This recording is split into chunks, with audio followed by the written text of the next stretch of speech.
kondisi pendidikan di Indonesia itu sedang terpuruk, seperti dari tenaga pendidiknya, siswa sekolahnya, dan juga peserta didik guru.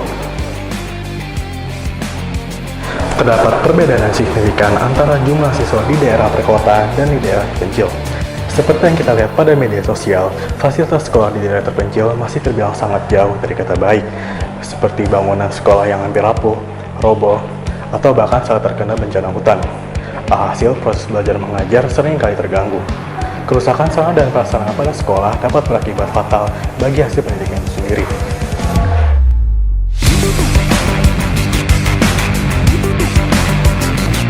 Tantangan pendidikan di Indonesia.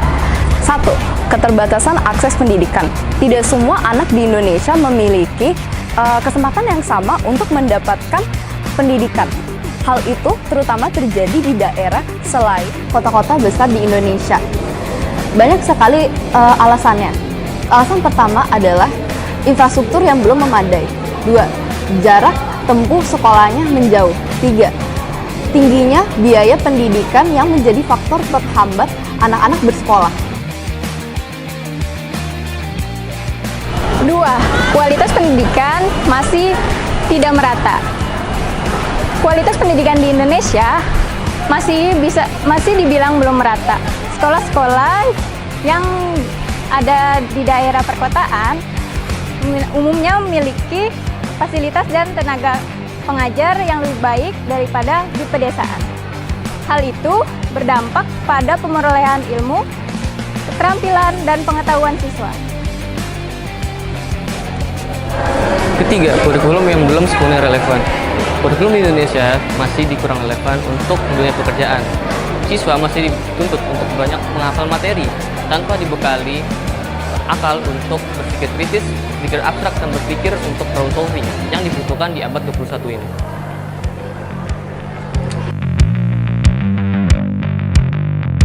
Para guru merupakan pilar penting dalam pendidikan. Namun kesejahteraan guru di Indonesia saat ini masih perlu diperhatikan, terutama pada daerah terpencil. Saat ini banyak sekali guru yang masih belum kompeten, bahkan belum optimal dalam hal pengajaran.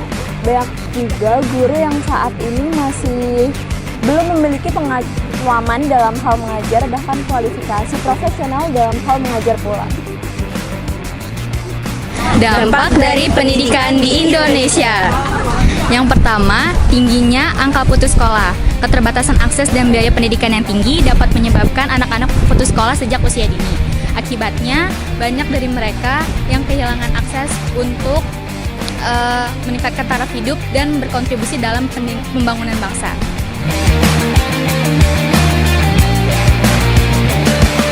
Kedua, minimnya SDM yang berkualitas. Kualitas pendidikan yang rendah berdampak pada kurangnya sumber daya manusia yang berkualitas di Indonesia. Lulusan pendidikan yang tidak memiliki kemampuan dan keterampilan di dunia kerja, sehingga angka pengangguran di Indonesia semakin tinggi. Yang ketiga, menurunnya daya saing bangsa. Pada akhirnya, rendahnya kualitas pendidikan dapat menyebabkan menurunnya daya saing bangsa Indonesia di kancah global. Negara kita banyak tertinggal dari negara-negara lain yang terus berinvestasi dalam peningkatan kualitas pendidikan. Saran kami untuk pendidikan di Indonesia meliputi segala aspek dalam pendidikan yang juga merupakan saran umum yang sering dibicarakan dalam masyarakat namun masih belum terlaksana dengan baik, seperti peningkatan kualitas pendidikan dan akses pendidikan, pemerataan pendidikan, kurikulum yang relevan, pemanfaatan teknologi dalam pendidikan, peningkatan kompetensi guru, dan penekanan pada pendidikan karakter dan HAM. Jika saran umum tersebut dapat dilaksanakan dengan baik, sistem pendidikan di Indonesia akan lebih siap dalam menghadapi tantangan global serta membentuk generasi yang kompeten, inovatif, dan berkarakter. Salah satu visi harapan pendidikan ke depan adalah untuk menciptakan lingkungan yang inklusif, di mana setiap anak memiliki hak dan akses untuk belajar tanpa memandang latar belakang, sosial, ekonomi, maupun kemampuan. Selain itu, harapan untuk teknologi adalah tersedianya akses yang setara dalam sumber daya digital maupun pembelajaran daring. Karena teknologi merupakan alat untuk meningkatkan kualitas pendidikan. Pendidikan untuk pendidikan ke depannya tidak hanya mengajarkan proses akademis, namun juga harus mengajarkan bagaimana cara membentuk karakter. Pendidikan harus menjadi tempat di mana siswa tidak hanya belajar berpikir, namun harus belajar juga tanggung jawab dan berempati. Pendidikan diharapkan relevan untuk dunia nyata dan perkembangan zaman.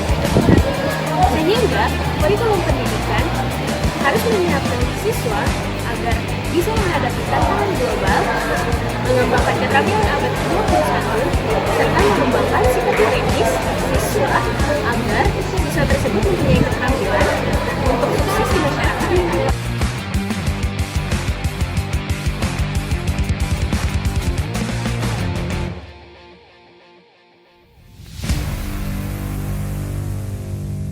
Indonesia kalau ada maunya ngedeketin nih